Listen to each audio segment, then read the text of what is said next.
नमस्कार, America live के सुरक्षा विशेष में आपका एक बार फिर स्वागत है। वॉशिंगटन से मैं हूं वॉइस ऑफ अमेरिका की विदुषी सिन्हा।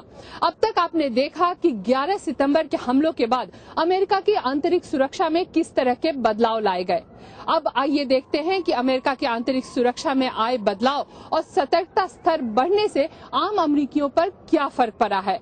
इस वक्त मैं व्हाइट हाउस के आगे खड़ी हूं और आप देख सकते हैं कि यहाँ पर कितनी भीड़ है। अमेरिकी राष्ट्रपति के घर और दफ्तर पर सुरक्षा के कड़े इंतजाम हैं, लेकिन बाहर से आपको इसका एहसास भी नहीं होगा।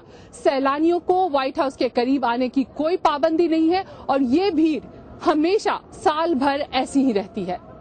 व्हाइट हाउस ही नहीं, अमेरिकी संसद हो या फिर अमेरिका का सुप्रीम कोर्ट, हर जगह सुरक्षा के कड़े इंतजाम हैं। लेकिन कोशिश यही रहती है कि सुरक्षा का प्रत्यक्ष रूप से एहसास आम आदमी को न हो, ताकि व्यक्तिगत आजादी में रोक टोक को कम किया जा सके। यानी अमेरिकी संसद या सुप्रीम कोर्ट के अंदर जाने के लिए बस मेटल डिटेक्टर्स और एक्सरे मशीन से बार बार गुजरना पड़ सकता है।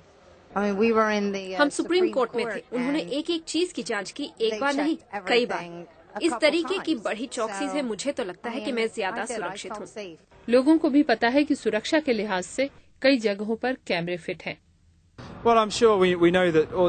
हम सबको पता है कि चारों तरफ सीसीटीवी कैमरास लगे हुए हैं, लेकिन कहीं भी दिखाई नहीं देते। उनसे रोज की मौज मस्ती में कोई भी रोक टोक नहीं महसूस होती। सुरक्षा का मशीनीकरण और अनेक कड़े इंतजामों का जो अब माहौल है, अमेरिका में ऐसा 9/11 के हमलों के पहले नहीं था। मार्क रॉबिन्सन पिछले 20 सालों से हर साल अमेरिका में जर्मनी से एक्सचेंज स्टूडेंट्स लाया करते हैं। उनका कहना है कि पहले जिस सहजता से हवाई अड्डों पर आने जाने की आजादी थी, उसकी अब कल्पना भी नहीं की जा सकती।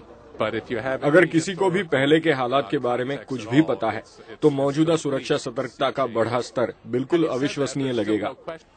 नए सुरक्षा नियमों के तहत हवाई अड्डों पर नई से नई तकनीक और उपकरण लगाए गए। कई लोगों को इन नए प्रयासों से खासी आपत्ति थी, खासकर उन एक्सरे मशीन से जिससे यात्रियों का पूरा शरीर स्कैन होकर दिखे।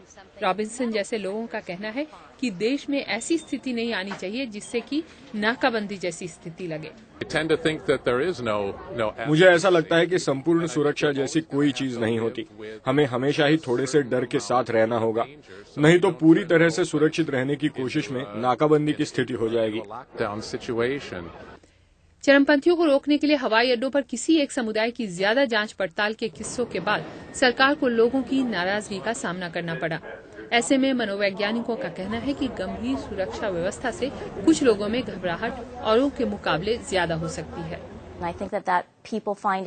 अमेरिकियों को आदत है बगैर किसी रोक टोक के रहने की, आराम से काम पर जाने की, जिम जाने की, क्लब जाने की। अगर किसी भी तरह के ऐसे सुरक्षा उपाय लागू किए जाएं, जिनसे रोज की जिंदगी में रुकावट आए, तो उससे उन्हें बहुत घबराहट होती है। आपने देखा कि अमेरिका में सतर्कता का असर बढ़ने से आम अमेरिकियों की जिंदगी पर क्या फर्क पड़ा है। अमेरिका अपनी जमीन पर ही नहीं, दूसरे देशों में भी आतंक के खिलाफ लड़ाई लड़ रहा है। इस लड़ाई का अमेरिका को फायदा हुआ है या नहीं, बता रहे हैं दीपक दोभाल।